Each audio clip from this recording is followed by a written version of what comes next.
বলো। ভালো আছি। অপারেশন হয়েছে। অপারেশন হয়ে শ্বাসকষ্ট আছে? না, ভালো আছে। একদম শ্বাসকষ্ট নেই তো? না। আগে যে বলছিলেন বুকের কাছটা পুরো ভারী ভারী লাগছে, যখন গিয়েছিলেন একদম হাঁটতে পারছিলেন না, হ্যাঁ, এখন ভালো আছেন তো? এখন ভালো আছি। কোনো কষ্ট নেই এখন, তাই তো? মানে আদুলিয়াতে কোনো কষ্ট নেই। না, কোনো নাই। খাবার দাবার খেতে চলাফেরা করতে কিছু অসুবিধা হচ্ছে না, না? কিছু নাই। ঠিক আছে, ভালো থাকবেন। হ্যাঁ। বেসিক প্রসিডিওর ব্রঙ্কোস্কোপি দ্বারা কোনো কাটাছেঁড়া ছাড়া অনেক ডিফিকাল্ট এবং কমপ্লিকেটেড কেস সলভ করতে পারছি। আজকে আপনাদের সামনে আমি আমাদের হাসপাতালে সম্প্রতি দুটি অত্যন্ত গুরুত্বপূর্ণ এবং বিরল কেস সফলভাবে সম্পন্ন হয়েছে যা তুলে ধরব। প্রথম পেশেন্ট একজন রোগী আমাদের কাছে এসেছিলেন যার একটি ফুসফুস টিউমারের দ্বারা সম্পূর্ণভাবে বন্ধ হয়েছে এবং সেই জন্য উনি অক্সিজেনের অভাবে প্রচণ্ড হাঁপিয়ে যাচ্ছে। আমরা রিজিড ব্রঙ্কোস্কোপি পদ্ধতির মাধ্যমে কোনো সার্জারি ছাড়া টিউমারটি সম্পূর্ণভাবে ফুসফুস থেকে সরাতে পসিবল হয় এবং পুরো ফুসফুসটি পুরোপুরিভাবে ইনফেক্ট করে। পেশেন্টের এটি একটি লাইফ থ্রেটনিং কন্ডিশন ছিল এবং post procedure patient instant relief হয়। পূর্ব ভারতে এই ধরনের পদ্ধতি অত্যন্ত বিরল এবং এটি একটি রোগীর প্রাণ বাঁচাতে বড় ভূমিকা পালন করেছে।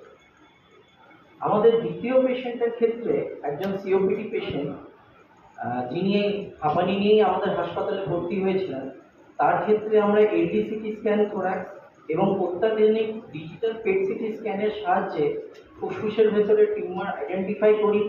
টিউমারের ম্যালিগন্যান্সি পোটেনশিয়ালটা বুঝতে পারি ডিজিটাল পেট সিটির দ্বারা। ওই টিউমারটিও ফুসফুসের একটি অংশ সম্পূর্ণভাবে ব্লক করে রেখেছিল। আমরা অত্যাধুনিক স্নেহার টেকনিকের মাধ্যমে মিনিমালি ইনভেসিভ ওয়েতে পুরো টিউমারটা বার করতে সক্ষম হই।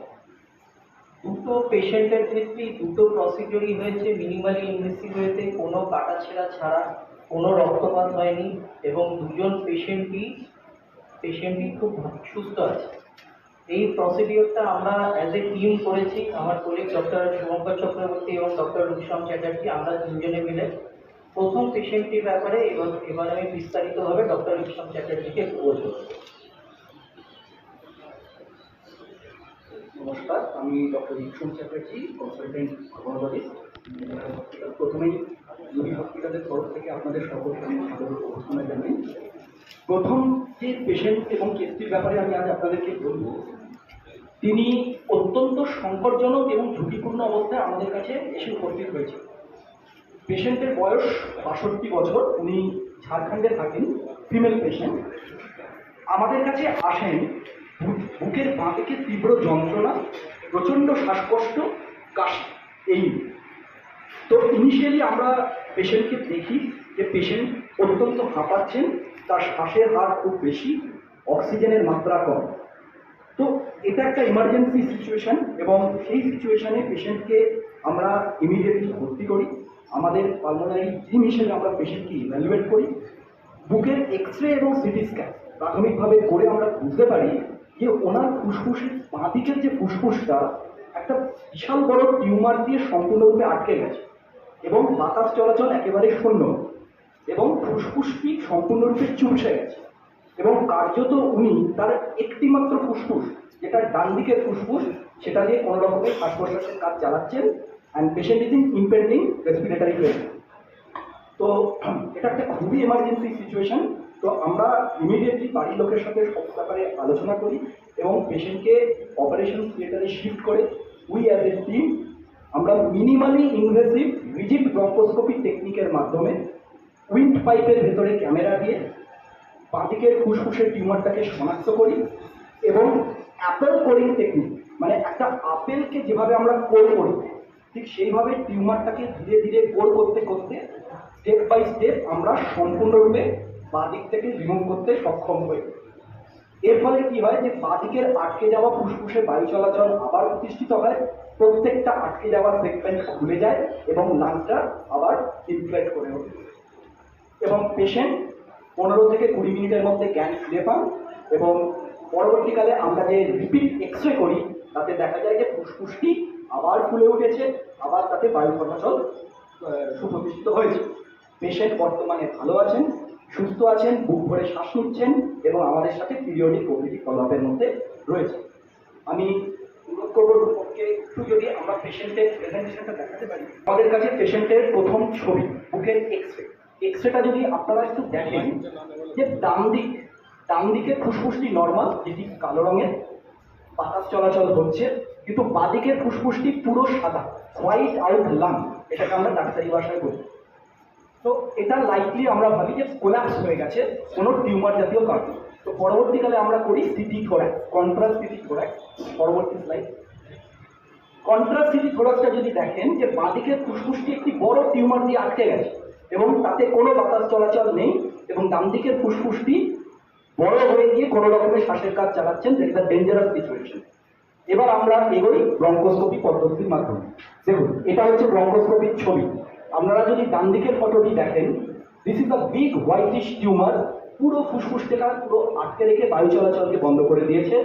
এবং তারপরের ছবি, এটা হচ্ছে টিউমারটিকে অপসারণ করার পর with minimally invasive rigid bronchoscopy technique. এবং পরের স্লাইডটা দেখাতে বলবো একটু। This is the tumour. এই টিউমারটাকে আমরা বার করেছি, এটা সম্পূর্ণ লুমেনটাকে বন্ধ করে রেখেছিল, এটা বায়ু চলাচলকে অবরুদ্ধ করে দিয়েছে। Next slide please. এবং দেখুন, এটা হচ্ছে কম্পারেটিভ এক্সরে, যে বাঁদিকের সাদা লাং, যাতে কোনো বায়ু চলাচল ছিল না, আফটার প্রসিডিওর লাং সম্পূর্ণরূপে খুলে গেছে এবং পেশেন্ট বুক ভরে শ্বাস নিচ্ছে। তো অনেক ধন্যবাদ আপনাদের। এটাই আমাদের সহকারে ব্যাক করার মতো লাস্ট সপ্তাহ। তো আমাদের কাছে এই কেসটি যেটা এসেছিলেন, পেশেন্টটি মেদিনীপুরের বাসিন্দা, 68 বছর বয়স্ক পেশেন্ট, হামাতে মাঝে এসেছিলেন এবং তার একটি লাং ডিজিজ ছিল, তার স্মোকিং ডিজিজ, সিওপিডি। পেশেন্টটি প্রথমে যখন এসেছিলেন তখন এসপিডি ফেলিওর ছিল। আমরা সিওপিডি পেশেন্টের যেরকম ট্রিটমেন্ট দিই, নেবুলাইজেশন, অ্যান্টিবায়োটিক, এগুলো দেওয়ার পর পেশেন্টটা কিছুটা স্টেবিলাইজ হয়, কিন্তু দেখা যায় পেশেন্টের হ্যাঁ শোনা যাচ্ছে কি? হ্যাঁ। তো আমরা ইনিশিয়ালি যে ট্রিটমেন্ট দিই, patient responded to that treatment, কিন্তু পেশেন্টের যে পরিমাণ ইমপ্রুভমেন্ট হওয়ার কথা সেই পরিমাণ ইমপ্রুভমেন্ট ছিল না। তো আমরা যেহেতু পেশেন্টটি অ্যাভিড স্মোকার ছিল, তো patient was fitting into the criteria of LDCT, low dose CT scan. এই লো ডোজ সিটি স্ক্যানে আমরা দেখি যারা 50 বছরের বেশি বয়স্ক পেশেন্ট এবং যাদের খুব হেভি স্মোকার বা 15 বছরের মধ্যে স্মোকিং এর হিস্ট্রি আছে, তাদের ক্ষেত্রে low dose CT scan normal CT স্ক্যানের থেকে অন্তত 1/7 ডোজের সিটি স্ক্যান আমরা করতে পারি। তো সেই ক্ষেত্রে আমরা পেশেন্টের একটা সিটি স্ক্যান করি যে পেশেন্টের একটা শর্টেজ সাপ্লাইতে অন্য কোনো কারণ আছে কিনা। তো সিটি স্ক্যান করতে দেখা যায় ডান দিকের ফুসফুসের উপরে একটা ছোট্ট স্পিকুলেটেড টিউমার আছে, যেটা 1.1 into 1.5 সেন্টিমিটার, এবং বাঁ দিকের ফুসফুসেরও উপরের অংশে একটা টিউমার, যেটা পার্শিয়ালি বাঁ দিকের ফুসফুসের উপরের অংশটাকে ব্লক করে রেখেছে। তো তখন আমরা পেশেন্টকে স্টেবিলাইজেশনের পর এই ক্ষেত্রে ইউনিক যেটা হলো, আমরা দুটো ইন্টারভেনশন একসাথে করি। ডান দিকের টিউমারটা ছোট থাকার কারণে নর্মাল আমরা যে ব্রঙ্কোস্কোপিক পদ্ধতিতে টিউমার অবধি পৌঁছানো যায় না, কেননা আমি একটু একটা ছবি দিয়ে এক্সপ্লেন করবো। এইখানে আমাদের ফুসফুসটা দুদিকে ভাগ হচ্ছে, তো টিউমারটা অনেকখানি ভেতরের দিকে ছিল। নর্মাল আমরা ব্রঙ্কোস্কোপিতে একটা নির্দিষ্ট অবধি যেতে পারি, সেইখানে কিন্তু টিউমারটা এতটাই ভেতরে থাকার কারণে নর্মাল ব্রঙ্কোস্কোপে ওই টিউমারটা রিচ করা সম্ভব ছিল না। এই ক্ষেত্রে আগের পেশেন্টদের যেমন আমাদের মেন ব্রঙ্কাসের ভেতরেই ছিল, মানে ব্রঙ্কোস্কোপ দিয়ে ঢুকলেই আমরা দেখতে পাচ্ছিলাম, কিন্তু এনার ক্ষেত্রে টিউমারটা অনেক ভেতরে ছিল। তো সেই ক্ষেত্রে আমাদের রুগীতে রেডিয়াল ইভাস বলে একটি টেকনোলজি হয়, যেখানে ধরুন সরু গলির মধ্যে গিয়ে তার আগে আটকে যেতে হয়, তারপরে কিছু মানে তারপরে আমি আর এগোতে পারছি না, তখন একটা এখানে একটা ইভারস্কোপ মানে ব্রঙ্কোস্কোপির একটা ক্যাথেটার গাইডেড বায়োপসি, যেখানে একটা ইউএসজি প্রোব লাগানো থাকে, যেটা খুব সরু হয়, সেটা আমরা অনেক দূর অবধি পাঠাতে পারি। তো আমরা এই নর্মাল ব্রঙ্কোস্কোপের মধ্যে দিয়ে ওই প্রোবটা পাঠিয়ে আমরা প্রথমে লোকালাইজ করি যে টিউমারটা কোথায় আছে। এখানে একটা শীট থাকে, তো শীটটা আমরা রেখে আসি আমাদের চিহ্ন হিসেবে যে কোথায় আমরা টিউমারটা লোকালাইজ করেছি। তারপরে সেই শীটের মধ্যে দিয়ে একটা বায়োপসি প্রসেস পাঠিয়ে এখান থেকে আমরা বায়োপসি করি। তো এইটা একটা প্রসিডিওর হয়। আর যখন ব্রঙ্কোস্কোপিতে দেখা যায় ওনার বাঁদিকের ফুসফুসের উপরের অংশে একটা ঝুলন্ত একটা পেনাকুলেটেড গ্রোথ আছে, মানে একটা tumour with a thin stock. তো সেটা আমরা দুটো পথে, একটা বায়োপসি নেওয়া যেতে পারে শুধু মানে ডায়াগনোসিসের জন্য, কিন্তু আমরা যেটা করি তৎক্ষণাৎ সিদ্ধান্ত যে যেহেতু থিন স্টক দিয়ে পেশেন্টের এই যেটা আটকে আছে টিউমারটা, তো আমরা একটা স্নেয়ার, ইলেকট্রোকটারি স্নেয়ার বলে একটি জিনিস হয়, অনেকটা ফাঁসের মতো, মানে একটা ফাঁস ওই টিউমারের যেটা গোড়াতে আটকে আছে সেইখানে আমরা পাঠিয়ে হচ্ছে ইলেকট্রিক কারেন্টের মাধ্যমে ওটা কেটে দিই পুরোটা, যাতে পুরো টিউমারটা এই ব্লক রিমুভ হয়ে যায়। তো আমরা এইটাও হচ্ছে ইলেকট্রোপাথেটিক স্ক্যানিং এর মাধ্যমে এই টিউমারটাও রিমুভ করি। তো এবং রিমুভের পরে পেশেন্ট তারপরে ইমিডিয়েটলি পেশেন্ট ফিল বেটার, পেশেন্টের শ্বাসকষ্ট অনেকখানি কমে যায়। তো এই দুটো পদ্ধতিতেই পরবর্তীকালে দেখা যায় যে ক্যান্সার ডায়াগনোসিস হয় এবং পেশেন্ট পরবর্তীকালে ডুইং ওয়েল এবং আমাদের সাথে ফলো আপে আছে। তো এইটার ক্ষেত্রে ইউনিক হলো আমরা দুটো কেস একসাথে করতে পেরেছি। এবং আরেকটা ইম্পর্টেন্স হচ্ছে যে low dose CT scan in case of COPD heavy স্মোকারের ক্ষেত্রে, এবং আমরা ডিজিটাল পেট স্ক্যানও করি এই পেশেন্টের হচ্ছে ম্যালিগন্যান্ট পোটেনশিয়াল দেখার জন্য। সেখানেও দেখা যায় যে এই পেশেন্ট দুটি হচ্ছে এফডিজি আপটেক, মানে আমরা যেটা হয় যে ক্যান্সার সেলগুলো বেশি গ্লুকোজ নেয় কারণ তারা বেশি অ্যাক্টিভ। তো এই পেট স্ক্যানের মাধ্যমে দেখা যায় যে এই দুটি জায়গায় আপটেক ছিল। আমাদের রোগীতে অত্যাধুনিক ডিজিটাল পেট স্ক্যান আছে, তো তার মাধ্যমে আমরা ওটাও ডিটেক্ট করি যে ম্যালিগন্যান্ট পোটেনশিয়াল আছে এই টিউমার দুটো, এবং পরবর্তীকালে সেটা বায়োপসিতেও প্রুভেন হয়। তো এটাই আমাদের সেকেন্ড কেস। তারপরেটা স্লাইড, এটা আমাদের এই যেটা বললাম যে ফাঁসের মতো দিয়ে আমরা টিউমারটাকে পুরোটা এন্ড ব্লক রিমুভ করি। তারপরে স্লাইড, এবং পরে দেখা যায় যে টিউমারটি পুরোপুরি রিমুভ হয়ে গেছে।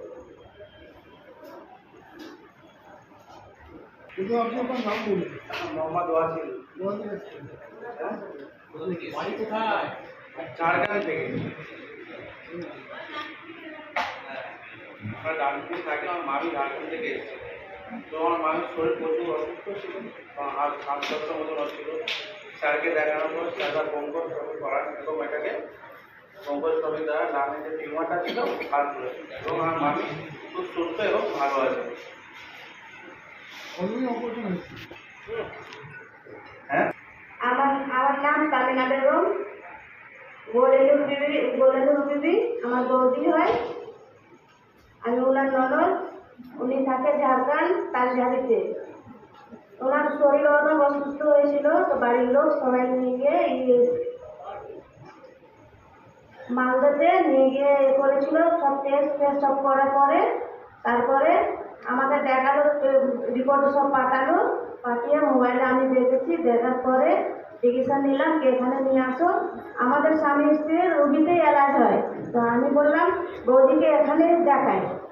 তারপরে এখানে নিয়ে আসার পরে বৌদিকে এখানে স্যাররা দেখলো, অ্যাডমিট নিল। অ্যাডমিট নেওয়ার পরে বঙ্কোস্কোপি হলো, বঙ্কোস্কোপি করার পরে এখন আমার বৌদি খুব সুস্থ আছে। সোমবার ছিল, সোমবার হয়েছে। এখন কালকে প্রথম রোজা রেখেছে, আজকেও রোজা করেছে।